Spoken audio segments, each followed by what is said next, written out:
My name is Jan Rivers. I'm a librarian based in Wellington, and I'm in the Wellington Central electorate. I'm also a member of a voluntary group called Wellington Wind Power, whose objective is to do the kinds of things that Jeff was talking about, building capacity, electrical capacity on the margins of the grid. And he, I'm sure, and I can tell you 1,000 reasons why that is almost impossible in the current climate. But what I'd really like to focus on is to address the issues of privatisation based on the arguments that the government themselves are making. So the government themselves are making the arguments along the lines of job creation, creating 170,000 jobs. This effort would be a partial approach to that. They're talking about trying to strengthen and enhance the capital markets. They're also trying to talk about catching up with Australia and things like that. So, and also about the importance of economic development. So my argument is that this proposed partial privatisation falls down on all of those respects. And I'll just read from my paper because that'll be a little bit more coherent. So in recent years, the non-tradable sector, so that's this part of the economy which can't be sold overseas, has shrunk relative to, has become much more profitable compared to the tradable sector. So the tradable sector are the things that we can export and we can make profits and money from. So of course, energy is part of the non-tradable sector. It's not something that we can use overseas to benefit. The only way that the electricity companies can make money, as other people have made clear, is by charging us more for electricity.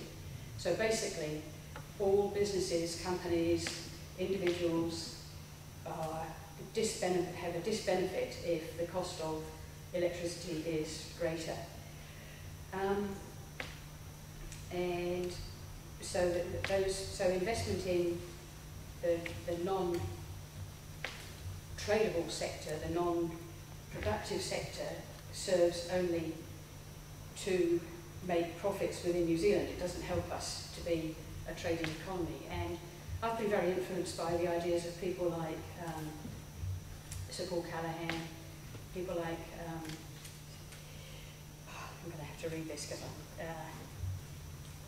Rod Oram, yeah, the New Zealand Institute, who believe that profitability, prosperity, economic growth in New Zealand is going to be achieved through innovative companies, through new industries. I think everybody recognises that you can't have 4 times the dairy industry that you've got at the moment. You can't build, you need industries that are new, that are innovative, that track and capture niche markets around the world. And what we're doing here is investing in 4 giant companies.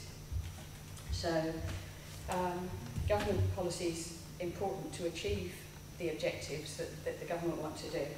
But by not helping, by encouraging people to invest in non-tradable companies rather than in companies which are likely to make a profit overseas and to help our balance of accounts, there is going to be less, the government are not doing what they are purporting to do.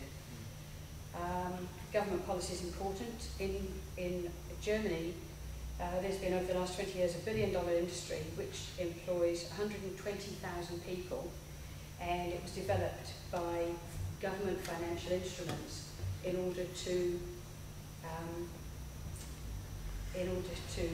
build the industry using things like feed-in tariffs and research funding.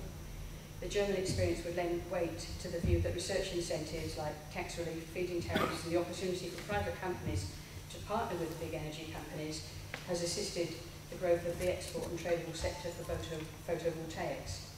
In Germany, interestingly, there are incredible moves back from a privatised situation back into public ownership.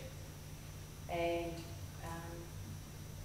I think that the direction that New Zealand should be approaching is by supporting businesses which exist on the margins of the electricity companies to do the kinds of things that are going to make our electricity industry more robust, like the things that are going to help to develop the smart grid, the things that are needed in order to do realistic moves to greater renewables. Yeah. Thanks very much.